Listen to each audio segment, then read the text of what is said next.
Bapa di surga, kami bersyukur kami punya Tuhan yang kami andalkan. Tuhan pemilik hidup kami, Tuhan penebus kami. Tuhan yang selalu menyertai kami hari demi hari. Kami mau terus mengandalkan Tuhan. Tapi ampuni Tuhan, di dalam menjalani kehidupan kami ternyata ini tidak mudah. Biarlah melalui kebenaran firman Tuhan yang akan kami renungkan. Kami sungguh-sungguh belajar bagaimana kami harus mengandalkan Tuhan. Kami belajar bagaimana kami menjadikan Kau sebagai bagian yang terutama di dalam hidup kami. Bahkan Kau adalah menjadi sumber dari kepuasan kami. Hal yang paling berharga yang kami mau cari di dunia ini. Roh Kudus menolong kami supaya kami bisa mengerti bagian firman Tuhan ini dan bisa melakukannya. Di dalam nama Tuhan Yesus kami berdoa. Amin. Kita akan merenungkan bagian firman Tuhan dari 1 Timotius 6 ayat 6 sampai 10. 1 Timotius 6 ayat 6 sampai 10. 1 Timotius 6 ayat 6 sampai 10, demikian firman Tuhan. Memang ibadah itu kalau disertai rasa cukup memberi keuntungan besar, sebab kita tidak membawa sesuatu apa ke dalam dunia, dan kita pun tidak dapat membawa apa-apa keluar. Asal ada makanan dan pakaian cukuplah. Tetapi mereka yang ingin kaya terjatuh ke dalam pencobaan, ke dalam jerat dan ke dalam berbagai-bagai nafsu yang hampa dan yang mencelakakan, yang menenggelamkan manusia ke dalam keruntuhan dan kebinasaan. Karena akar segala kejahatan ialah cinta uang. Sebab oleh memburu uanglah beberapa orang telah menyimpang dari iman dan menyiksa dirinya dengan berbagai-bagai duka. Demikian firman Tuhan. Hari ini bersyukur kita boleh kembali belajar dari bagian firman Tuhan, dan semoga bagian firman Tuhan yang kita pelajari bisa kita lakukan di dalam hidup kita. Saudara, hari ini saya berikan judul ibadah itu kalau disertai rasa cukup gitu ya. Kalau lihat ayatnya kan, ibadah kalau disertai rasa cukup memberi keuntungan besar gitu ya. Mungkin saudara kalau lihat nih temanya kayak kok nanggung gitu ya, kok gantung gitu ya. Sebetulnya kalau saudara bertanya nggak apa-apa, kenapa? Karena waktu membuat desain untuk PowerPoint, istri saya juga tanya, temanya kok gantung gitu ya. Itu jadi sudah ditanya langsung gitu ya. Biasa kan untuk hamba Tuhan, istri itu orang pertama yang akan protes untuk khotbah kita kan gitu ya. Jadi kayak belum khotbah sudah diprotes judulnya gitu ya. Jadi tanya temanya kok gantung gitu ya. Saudara, sebetulnya gini, kenapa saya memilih tema nggak lengkap? Saya tuliskan ibadah itu kalau disertai rasa cukup. Atau saya coba renungkan, iya juga ya, kalau temanya diganti lebih menarik ya. Kan memberikan keuntungan besar gitu ya. Kalau judulnya khotbah hari ini keuntungan besar, kayaknya lebih enak nggak sih saudara? Saudara lebih melek, lebih seger gitu ya. Apalagi kekayaan besar kan gitu ya. Wah, rasanya kayak ini khotbahnya bakal seru gitu ya, daripada khotbah kok ibadah disertai rasa cukup gitu ya. Saudara, satu hal yang menjadi pergumulan saya ketika saya memilih tema ini, seringkali bukankah di dalam hidup kita ketika berbicara ibadah, kalau di tempat ini sebetulnya di bahasa Inggrisnya godliness gitu ya, berbicara tentang kesalehan, kehidupan mengikut Tuhan. Seringkali ternyata yang jadi fokus kita itu apa sih? Hasil akhirnya gitu ya. Seringkali kita berpikir ya yang penting tujuan akhirnya itu kemana. Saudara, tentu tujuan akhir itu baik. Tapi ketika kita menghalalkan segala cara, ketika kita menjalaninya dengan salah, bukankah itu juga menjadi tidak tepat? Saudara, di dalam kehidupan kita mengikut Tuhan, seringkali kan kita meminta hasil yang baik kan. Contoh gini, kalau kita berdoa pasti pengen jawabannya segera cepat, jawabannya itu seperti apa yang kita harapkan, bahkan mujizat langsung terjadi gitu ya. Saya berapa hari ini keluarga kami bergumul, kenapa? Istri saya baru masuk rumah sakit, baru keluar hari Rabu kemarin dari Sabtu minggu lalu. Jadi bayangkan, istrinya masuk rumah sakit aja manja Pak Davi ini, enggak, karena ada bayi kan umur 9 bulan. Jadi bayangkan orang tanya, yang jaga bayi siapa? Ya saya selalu, tiap ada orang yang WA atau istri saya sakit, saya bilang siang sama mama saya, kalau malam ya sama saya gitu ya. Doa saya tiap malam sebagai seorang hamba Tuhan kan gitu kan, jagai keluarga kami bisa tidur nyenyak. Christine yang di rumah sakit, saya dan Fanya nama anak kami ya, kayak bisa tidur dengan nyenyak. Malam pertama lolos gitu ya, malam kedua teriak-teriak nggak karu-karuan tengah malam cari mamahnya gitu ya. Malam ketiga teriaknya tambah kenceng lagi gitu ya. Saudara, kadang itu saya mikir, tak doa, bisanya cuma berdoa, saudara. Betul, hari itu saya cuma doa, Tuhan tenangkan anak ini. Wah, hamba Tuhan yang berdoa kan saudara ya. Apakah dijawab? Tambah kenceng teriaknya, saudara. Bukan jadi diem gitu ya. Besok malamnya saya berdoa, Tuhan kalau bisa jangan kayak kemarin malam gitu ya. Yang malam itu teriak paling kenceng tuh jam 3 gitu ya. Bayangkan jam 3 teriak-teriak gak karu-karuan. Tuhan jawab, jam 3 gak teriak kok, saudara. Jam 10 sudah teriak-teriak gitu ya. Jadi akhirnya dia capek, jam 3 tidur. Tuhan baik ya. Ya saya juga bisa ikut tidur. Belum tidur lama, sudah bangun, sudah mainan gitu ya. Ya mungkin yang punya anak bayi tahu ya, jam hidupnya luar biasa, saudara. 4:30, jam 5 itu sudah mainan gitu ya. Tadi saya belum bangun sudah duduk ngeliati saya gitu ya. Mungkin dia yang mendoakan saya gitu ya. Papa aku mau khotbah tak doakan gitu. Mungkin kalau jadi tim doa paling rajin itu gitu ya. Tapi saudara kan pingin kan, apalagi istri saya langsung sembuh kan, itu kan mujizat kan gitu ya. Kayak aku butuh uang sekarang, Tuhan berikan jawabannya Tuhan. Aku harus segera membayar tagihan ini, harus ini. Aku sudah ikut Tuhan, aku sudah begitu setia. Saudara kalau kita coba pikirkan ini terus, ya ini jadi masalah, saudara. Ayat-ayat ini menjadi menarik karena buat saya penjelasannya itu cukup jelas, cukup detail. Bahkan membukakan hal-hal yang mungkin selama ini kita nggak pernah pikirkan dengan cukup serius gitu ya.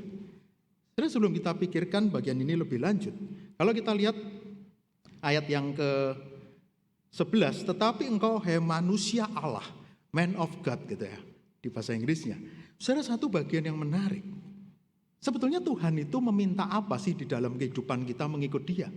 Bagaimana kita menjadi manusia Allah? Kejarlah keadilan, ibadah, kesetiaan, kasih, kesabaran, kelembutan. Itu kan yang dikejar kan? Itu yang diharapkan oleh Tuhan ketika Dia menebus kita, ketika Dia menjadikan kita sebagai anak-anaknya. Tapi jadi masalah, saudara. Kenapa ayat ini bisa ada gitu ya? Ayat 6 memang ibadah disertai rasa cukup memberi keuntungan besar. Saudara lihat ayat ke-5 bagian akhir, yang mengira ibadah itu adalah suatu sumber keuntungan. Ternyata di zaman itu dan mungkin zaman sekarang, orang menganggap mengikut Tuhan itu sumber keuntungan, saudara. Sumber dari hal baik yang aku bisa dapatkan. Makanya di sini menarik, sumber keuntungan, tapi kalau di ayat 6 keuntungan besar. Makanya saudara coba lihat ya, mulai kelihatan ya. Seharusnya bukan sekedar keuntungan, tapi keuntungan besar. Nah kalau kita lihat keuntungan di sini yang dimaksud apa? Di ayat yang ketiga, jika seorang mengajarkan ajaran lain dan tidak menurut perkataan sehat. Jadi ada pengajar-pengajar palsu, ada pengajar yang sesat yang mengajarkan kalau kamu mengikut Tuhan, kamu akan dapat keuntungan. Keuntungannya apa lagi, saudara?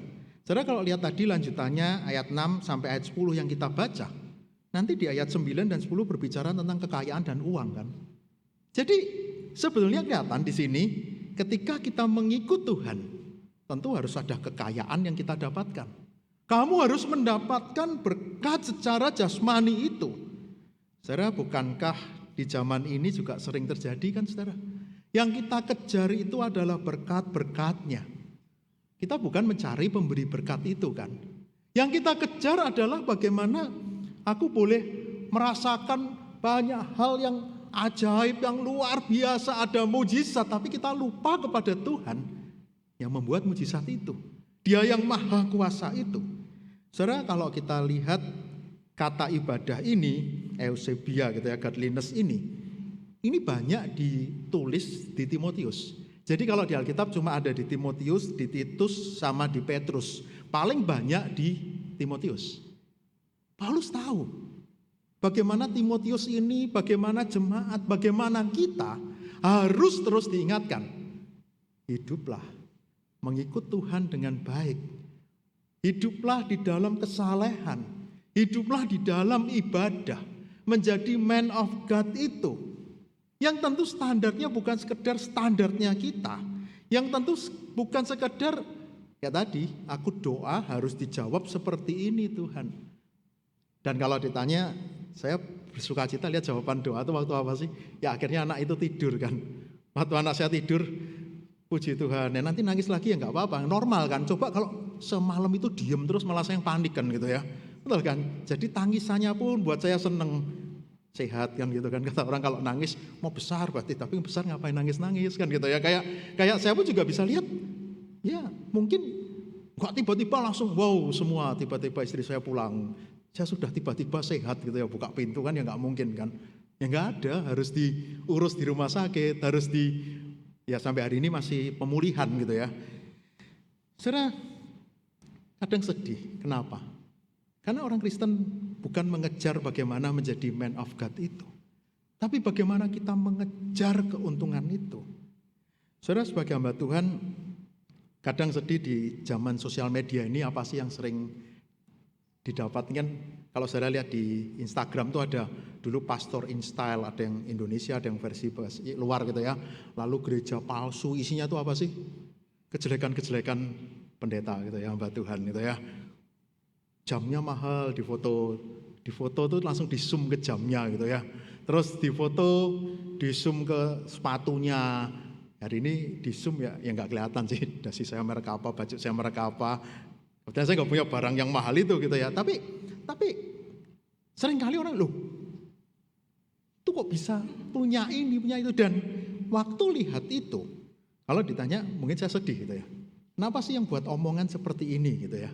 Tapi satu hal di dalam perenungan saya sebagai hamba Tuhan, saya pun coba berpikir gini saudara. Kalau saya ada di posisi orang itu saya gimana ya. Kalau saya mungkin punya kesempatan yang sama, kalau saya mungkin di dalam keadaan yang sama, ya mungkin memang bisa kok beli barang itu. Yang mungkin itu sangat wajar kok kalau saya juga boleh miliki. Yang mungkin memang ya ini sudah seharusnya saya punya. Apakah saya mungkin bisa bilang kayak sekarang? Enggak, kita harus cukup, kita harus sederhana, kita harus menjadi orang yang hidupnya beribadah, yang bukan urusan itu. Saudara, waktu saya coba pikirkan ini, saudara, ternyata memang inilah yang menjadi pergumulan kita, saudara. Di dalam kehidupan kita mengikut Tuhan, apa yang menjadi tujuan kita, saudara? Apa yang menjadi tujuan kita ketika kita mengikut Tuhan? Ketika kita menjadi man of God tadi, apa yang menjadi tujuan kita? Apakah keuntungan atau keuntungan besar? Apakah hal materi itu atau hal yang besar nanti yang akan kita renungkan? Saudara, ketika berbicara di bagian ini tentang keuntungan, mungkin kita akan bilang sama kan keuntungan dan kecukupan itu. Saudara, kalau kita lihat mungkin nanti bedanya apa keuntungan dan keuntungan besar, kita lihat ayat yang ke-8. Asal ada makanan dan pakaian cukuplah gitu ya. Saudara, ini bagian ini sebetulnya menarik, makanan dan pakaian. Kalau di Indonesia kan kebutuhan primer itu kan sandang, papan, pangan kan gitu ya. Jadi kayak sandang, betul ya, sandang, papan, pangan, pakaian, rumah sama makanan. Sama, ternyata di bagian ini sama. Jadi kata yang dipakai untuk makanan itu juga makanan dan liquid. Jadi yang cairan ya minuman gitu ya. Jadi sebenarnya itu satu paket, makanan di sini makanan dan minuman. Kemudian berbicara tentang pakaian di sini itu dari bahasa aslinya lebih ke material yang menutupi, yang melindungi gitu ya. Jadi sebetulnya berbicara tentang tempat tinggal juga. Saudara, ketika lihat bagian ini, sebetulnya sama kan? Kapan sih orang itu bisa merasa cukup? Kapan bisa orang itu bilang Tuhan baik ya? Kalau tadi kan siapa yang merasakan kebaikan Tuhan, lambaikan tangan gitu ya. Kalau saya tanya lagi ulang, apakah hari ini saudara merasakan kebaikan Tuhan? Harusnya saudara cuma mikir, iya aku bisa makan. Mungkin saudara yang belum sarapan gak apa-apa, habis ini bisa sarapan, bisa makan, beli di kantin kan gitu ya, sambil minum kopi. Saya sudah makan roti, sudah minum kopi 2 gelas, di rumah tadi minum, di sini minum gitu ya. Kayak kita punya pakaian kan, semua pakai pakaian. Kita punya rumah masing-masing, entah rumahnya di mana, entah kontrak, entah apa, ukurannya seperti apa. Harusnya kita bisa bilang, Tuhan baik, puji Tuhan. Tapi saudara, kalau kita coba pikirkan lebih dalam, saudara. Pernah nggak sih kita mempertanyakan apa yang kita punya, saudara? Iya, aku punya rumah. Tapi kenapa rumahku bukan di daerah ini? Kenapa rumahku bukan seperti ini? Kenapa rumahku kok begini? Bisa kan, saudara? Iya, kita sudah punya banyak hal yang kita bisa syukuri. Tapi aku juga pengen kan bisa jalan-jalan agak jauh dikit gitu ya. Enggak cuma ke Batu, mungkin kapan sih bisa naik balon udara ya di Kapadokia gitu kan. Wah, itu kan keren ya saudara. Saya mungkin pernah tahu ya, saya pernah ke Kapadokia sekali saudara, dan cuaca buruk saudara, balonnya nggak ada. Ngenes ya saudara ya. Jadi saya ke sana itu beneran nggak ada balon yang terbang saudara, balon parkir banyak gitu ya. Jadi bayangkan ke Kapadokia selfie di balon parkir kan nggak keren sama sekali kan saudara. Waktu saya lihat harus ke sana, hati-hati cuaca, saya cuma dalam hati gitu tok saudara. Atau mungkin mau lihat aurora di kutub kan, itu sekarang juga jadi tujuan wisata kita kan. Mosok Cimory kayak ternyata Strawas kan sekitar situ. Terus ini hari-hari ini saya pengen jalan-jalan belum sempet saudara gitu ya. Karena ya di rumah kami ada orang tua, ada bayi kan gitu ya. Tapi saudara, kadang kita lupa kan untuk bisa melihat sebetulnya kita itu sudah memiliki, seharusnya sudah bisa bersyukur, sudah bisa merasa cukup di dalam Tuhan. Kenyataannya nggak gampang saudara. Itulah kenapa ketika kita bilang tujuan, yang dipakai itu standarnya siapa? Saudara, ketika berbicara keuntungan hal materi, lalu berbicara keuntungan besar, tentu dua hal ini punya standar yang berbeda. Saudara, ketika kita berbicara, asal ada makanan, pakaian cukuplah. Tapi saudara lihat ayat yang ke-9. Di situ dilanjutkan, tetapi mereka yang ingin kaya terjatuh ke dalam pencobaan. Saudara, kata pencobaan di sini sama waktu iblis mencoba Yesus. Kita akan terus dicobai. Ketika kita menjalani hidup kita akan ada pencobaan, dan salah satu yang akan dipakai oleh iblis lewat apa yang kita punya, lewat apa yang kita ingin kejar, lewat apa yang kita ingin capai. Dan saudara kalau lihat ayat 9 ini menarik saudara. Menarik yang cukup, kalau buat saya cukup ngeri ya saudara, cukup mengingatkan saya, dan ini harus jadi bagian penting yang harus kita pikirkan. Kenapa? Terjatuh dalam pencobaan, ke dalam jerat saudara. Saudara, di sini pencobaan itu, apa yang iblis lakukan itu kayak jerat saudara. Uang itu membuat kita kayak terjerat saudara. Gambarannya ada yang menggambarkan seperti ini. Seperti binatang pemangsa, mungkin seperti buaya yang punya target, dan dia diam-diam gak kelihatan, tahu-tahu langsung nangkep gitu ya, langsung memangsa, langsung dimakan. Atau jerat, kalau ngomong jebakan itu kan kadang ngerinya itu kan matinya itu karena apa sih? Kan berusaha melawan, lama-lama nggak berdaya mati kan. Betul kan saudara? Kayak sesuatu yang membuat kita pengen lawan tapi kita nggak bisa gitu ya. Saudara, uang pun dikatakan mengejar kekayaan itu bisa menjerat kita saudara. Lalu dilanjutkan berbagai nafsu yang hampa gitu ya.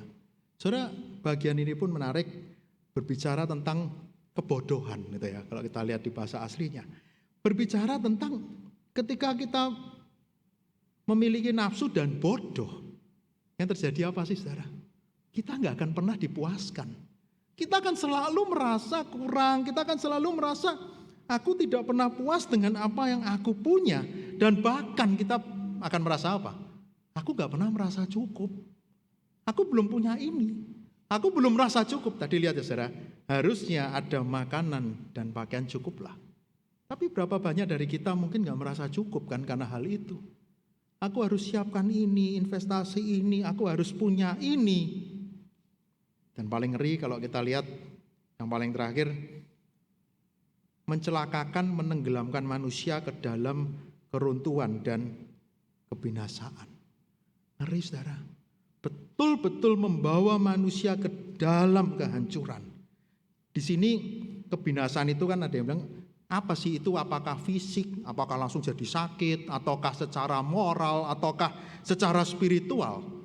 Tapi ketika dilihat di sini keruntuhan dan kebinasaan, gambarannya kerusakan yang total gitu ya.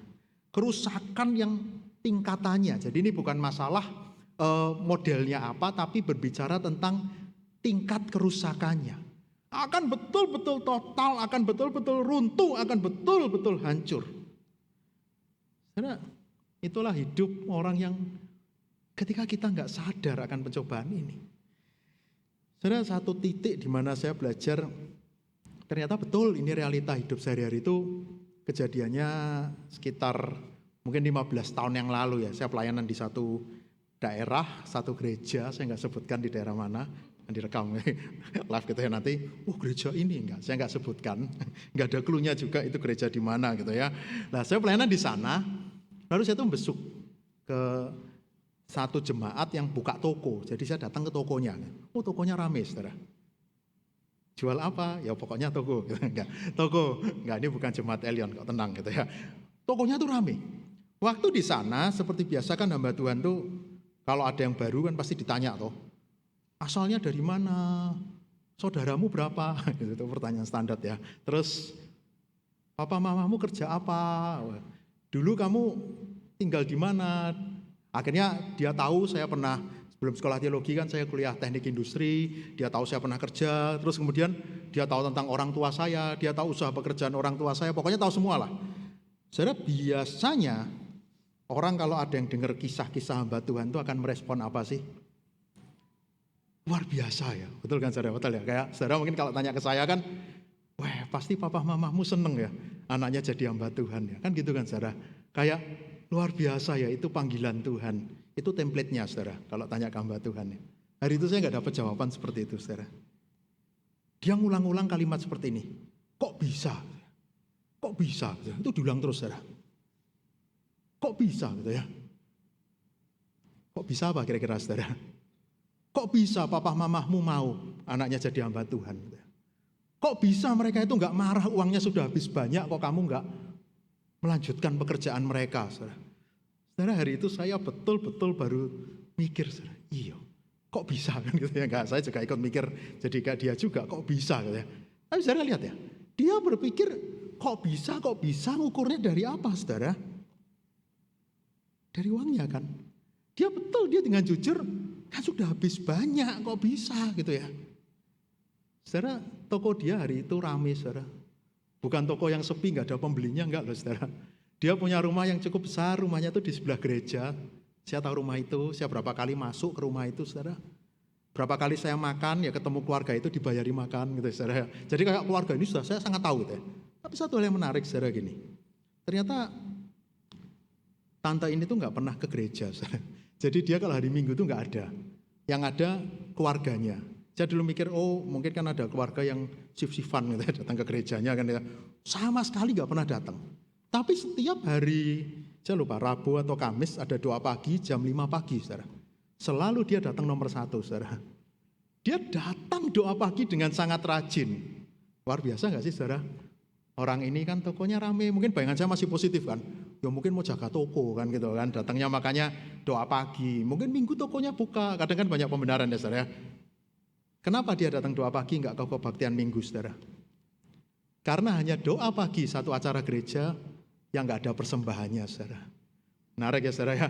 Minggu ya ada persembahannya. Ada kebaktian wanita ada persembahannya. Doa pagi bebas persembahan saudara. Dia datang doa pagi saudara. Mungkin kalau ketemu ibu itu saya dan saudara akan bilang apa saudara? Kok bisa gitu ya? Ada orang kayak gini gitu ya. Saudara kadang mikir, ya mungkin ini realita hidup kita juga kan. Apa yang jadi dasar kita berpikir, apa yang menjadi dasar kita memutuskan sesuatu, bahkan kita melihat sesuatu itu, apa yang aku akan dapat, apa yang aku akan keluarkan, untung ruginya seperti apa. Makanya saudara ketika kita mengejar kekayaan, itu capek saudara, itu akan melelahkan. Berbicara keserakahan itu nggak pernah membawa kita kepada hal yang tenang, tapi akan terus seperti tadi, pelan-pelan semakin merusak. Saudara kalau lihat ayat 10 ini semakin ngeri lagi saudara. Kenapa? Karena cinta uang, kalau kita lihat ya saudara, di ayat 10 menjadi karena akar segala kejahatan ialah cinta uang. Sebab oleh memburu uang beberapa orang telah menyimpang dari iman dan menyiksa dirinya dengan berbagai-bagai duka. Saudara, bahkan kehancuran total ini membuat manusia menjadi semakin jahat. Akar dari segala kejahatan saudara lihat adalah cinta uang. Bukan uangnya saudara, cintanya itu loh, hatinya itu loh. Hatinya yang kepada uang itu. Bukan cuma tadi ditenggelamkan, runtuh, binasa, hidupnya pun akan jahat. Dia akan menyimpang dari imannya. Dan saudara kata yang terakhir, menyiksa dirinya dengan berbagai-bagai duka. Ini cukup ngeri, saudara. Kenapa? Gambarannya tuh gini, ada yang menggambarkan seperti pasak yang menusuk tapi nggak dicopot gitu ya. Tahu sudah sakit tapi ditusuk terus gitu ya. Ya memang harus seperti ini gitu ya, kayak semakin sakit semakin sakit. Ada yang gambarkan seperti ini. Ada bola yang tajam, didorong, tahu tangannya sakit, tapi didorong terus gitu ya. Didorong terus, didorong terus, didorong terus. Makanya kan menyiksa diri dengan berbagai-bagai duka. Dia tahu itu tidak memberikan sukacita. Dia tahu itu membuat dia begitu kosong, mungkin ada yang hilang, mungkin dia juga harus memiliki musuh. Kalau lihat kan akar segala kejahatan kan. Tapi dia terus maju, terus maju. Ada terjemahan Alkitab yang lama bilang itu seperti luka yang menusuk gitu ya. Seperti luka yang melukai dia. Tapi dia terus maju, terus maju. Saudara nggak main-main loh apa yang pencobaan lewat uang ini, saudara.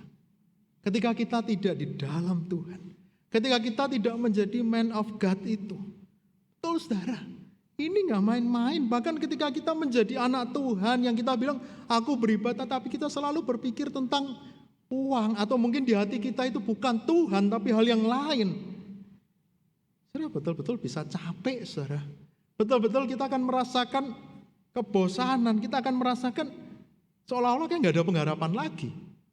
Saudara, kadang banyak orang pengen kaya kan, saudara. Bulan Juli ini Bill Gates menulis, saudara, saat saya melihat ke masa depan, saya berencana untuk memberikan hampir semua kekayaan saya ke yayasan, supaya saya bisa turun dan keluar dari daftar orang terkaya dunia gitu ya.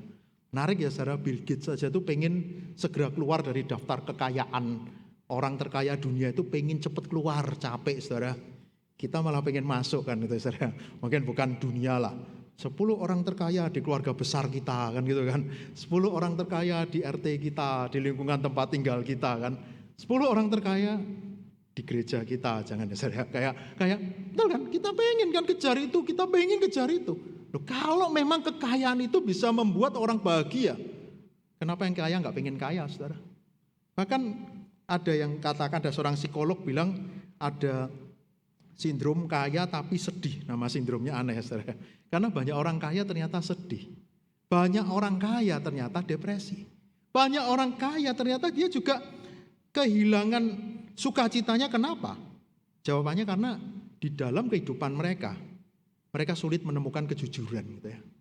Banyak orang mungkin gak jujur sama mereka. Atau mungkin mereka yang harus tidak jujur kan. Akhirnya dia merasakan tidak bisa melihat kejujuran itu. Mereka tidak bisa melihat perhatian orang, mereka kehilangan empati, mereka merasakan hidup itu begitu melelahkan. Nggak heran banyak yang bunuh diri kan, saudara. Kekayaan begitu banyak. Karena itu, saudara, hari ini Paulus ingatkan Timotius, mengingatkan kita juga.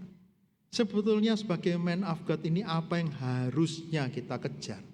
Apa yang seharusnya kita miliki? Bagaimana kita punya arah yang benar? Dan bagaimana seharusnya Tuhan menciptakan kita? Apakah kita diciptakan Tuhan untuk tadi mendorong bola yang menyakitkan itu dan kita terus di situ? Ataukah kita diciptakan pelan-pelan semakin hancur, semakin tenggelam di dalam jerat itu? Saudara, bagaimana kita bisa menjadi man of God itu, saudara? Ketika kita melihat bagian firman Tuhan, ketika Paulus katakan kepada Timotius bagian ini, tentu Paulus juga sudah menuliskan banyak hal sebelumnya. 1 Timotius 1 ayat 12-16. Aku bersyukur kepada Dia yang menguatkan aku, yaitu Kristus Yesus Tuhan kita. Karena Ia menganggap aku setia dan mempercayakan pelayanan ini kepadaku. Aku yang tadinya seorang penghujat dan seorang penganiaya dan seorang ganas. Tetapi aku telah dikasihaninya. Karena semuanya itu telah kulakukan tanpa pengetahuan, yaitu di luar iman. Malah kasih karunia Tuhan kita itu telah dikaruniakan dengan limpahnya kepadaku, dengan iman dan kasih dalam Kristus Yesus. Perkataan ini benar dan patut diterima sepenuhnya. Kristus Yesus datang ke dunia untuk menyelamatkan orang berdosa. Dan akulah di antara mereka, akulah yang paling berdosa. Tetapi justru karena itu aku dikasihani, agar dalam diriku ini sebagai orang yang paling berdosa, Yesus Kristus menunjukkan seluruh kesabarannya. Dengan demikian aku menjadi contoh bagi mereka yang kemudian percaya kepadanya dan mendapat hidup yang kekal. Saudara, Paulus sangat sadar. Ketika dia menjadi man of God itu karena Tuhan yang sangat mengasihi dia. Tuhan yang tahu siapa dia. Tuhan yang tahu bagaimana dia bergumul, berjuang dengan dosa. Tapi sekarang dengan kasih karunia yang limpah itu. Karena belas kasihan Tuhan. Bahkan di situ ketika manusia berdosa ini kan kadang menjengkelkan kan. Jatuh bangun, kadang gagal.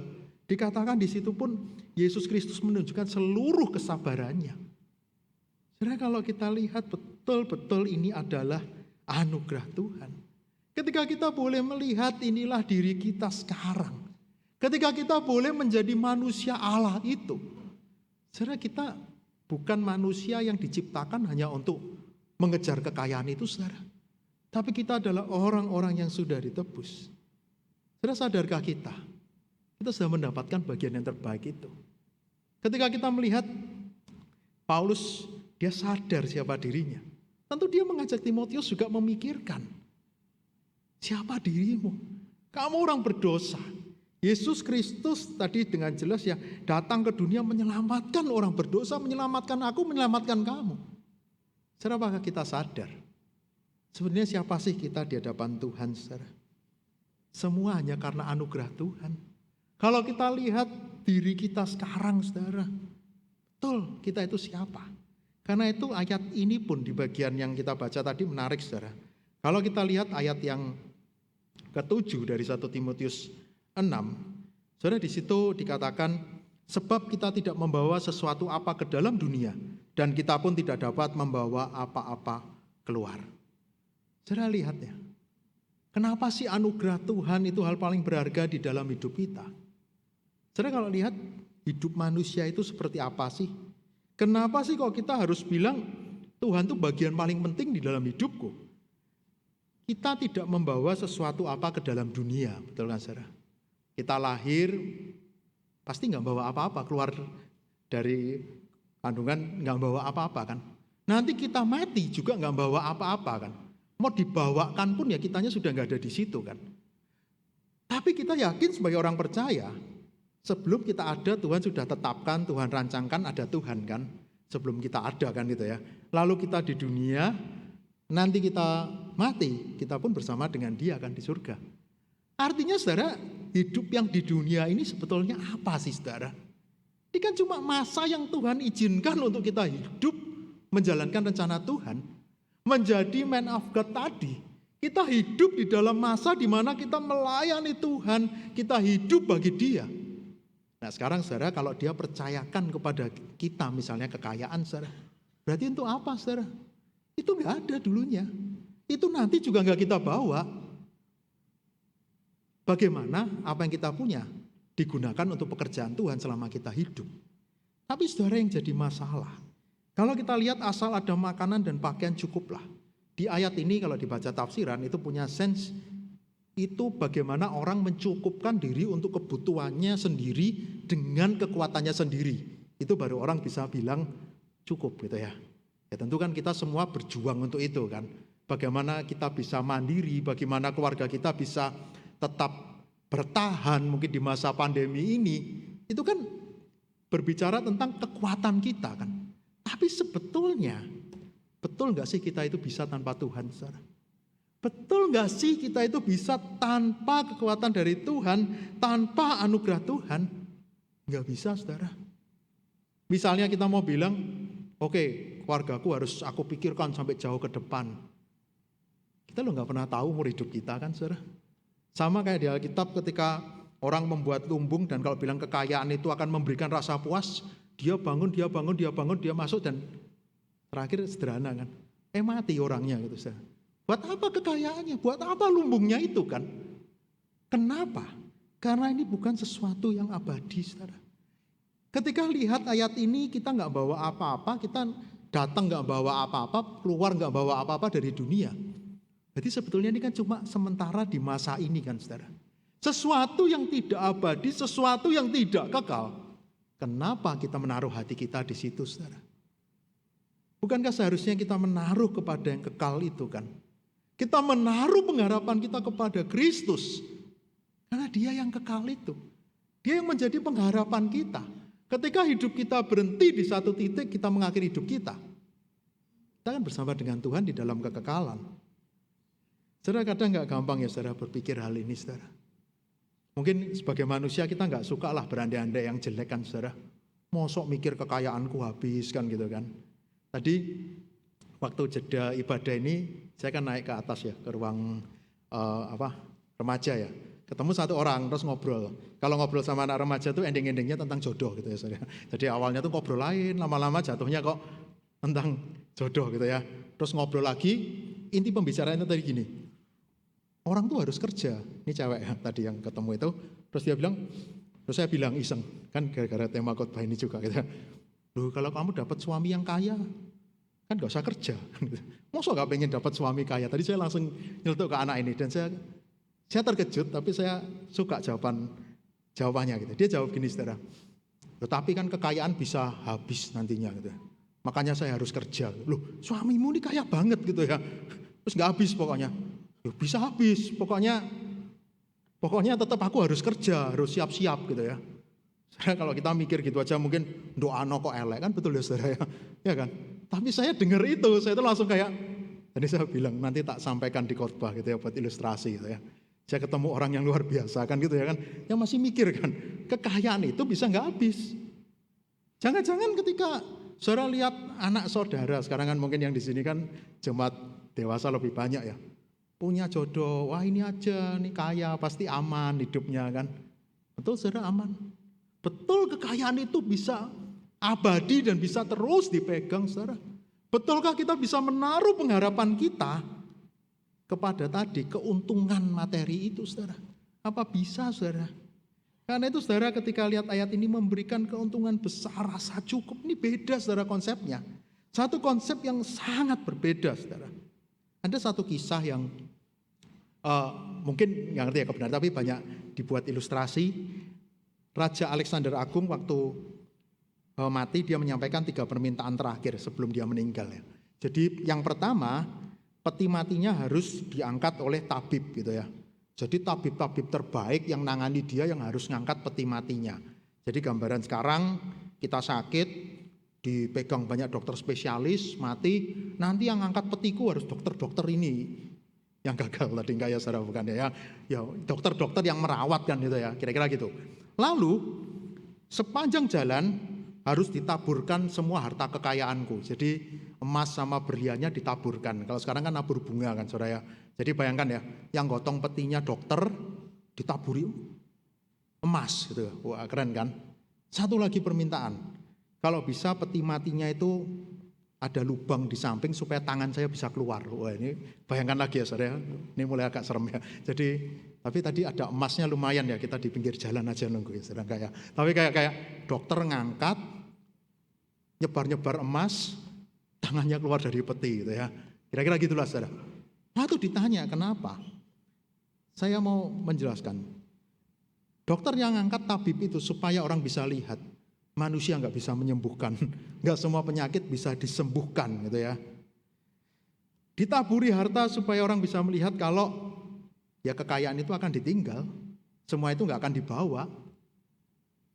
Tangan itu, karena waktu meninggalkan dunia, ya tangan kosong, nggak bawa apa-apa.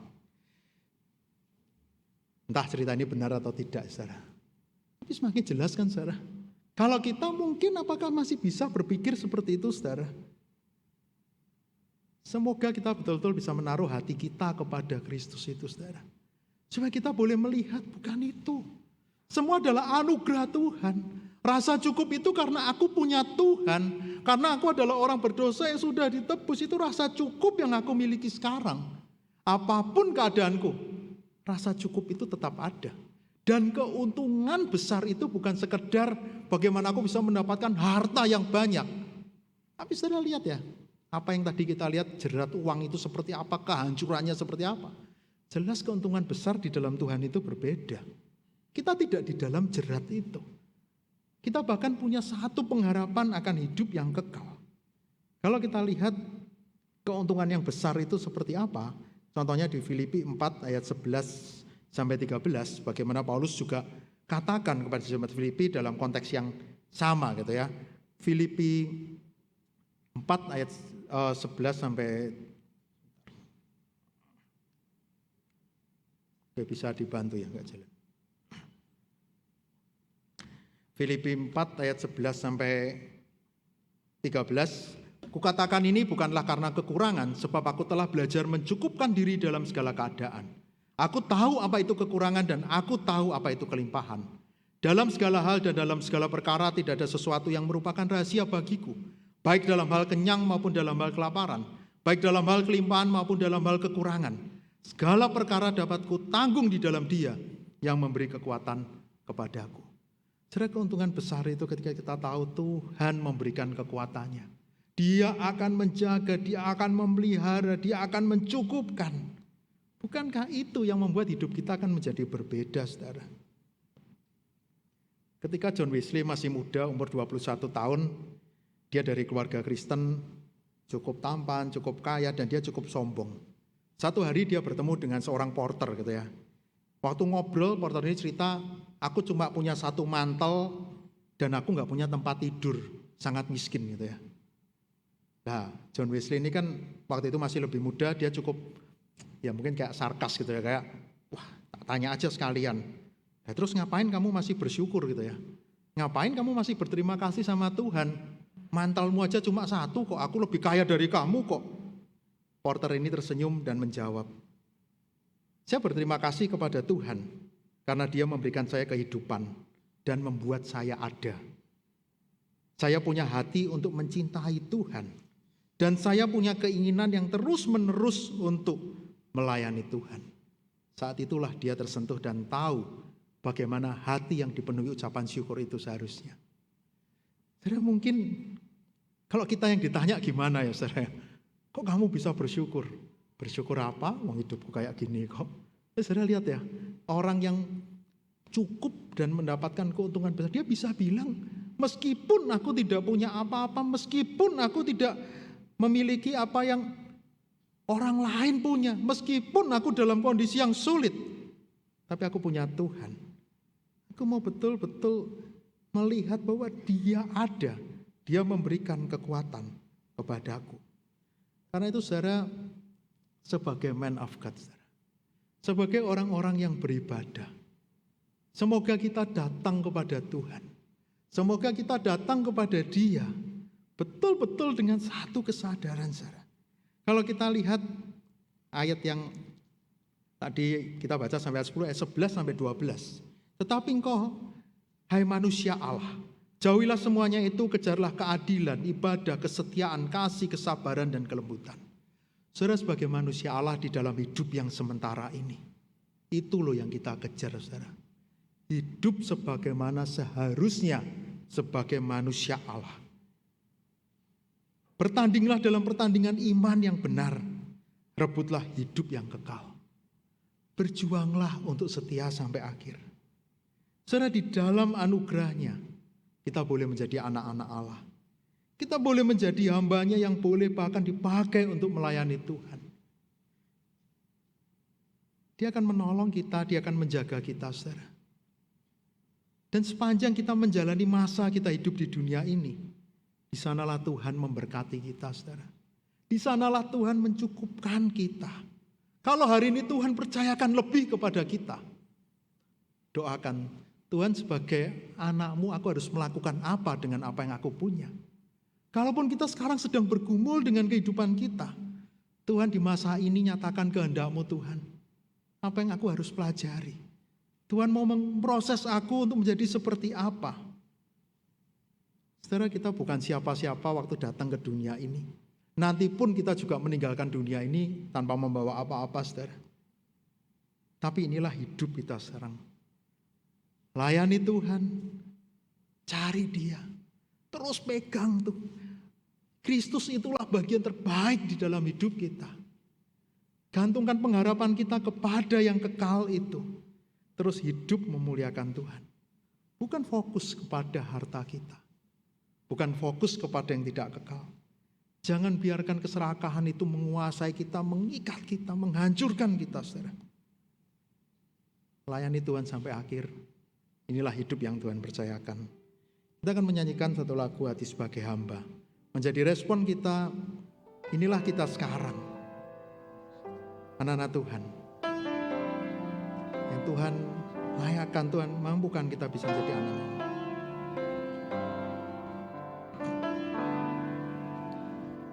Ku tak membawa apapun juga saat ku datang ke dunia. Ku tinggal semua pada akhirnya saat ku kembali ke surga. Inilah yang ku punya, hati sebagai hamba yang mau taat dan setia padamu Bapa. Kemanapun ku bawa, hati yang menyembah dalam roh dan kebenaran sampai selamanya. Kita nyanyikan lagu ini sekali lagi. Ku tak membawa apapun juga.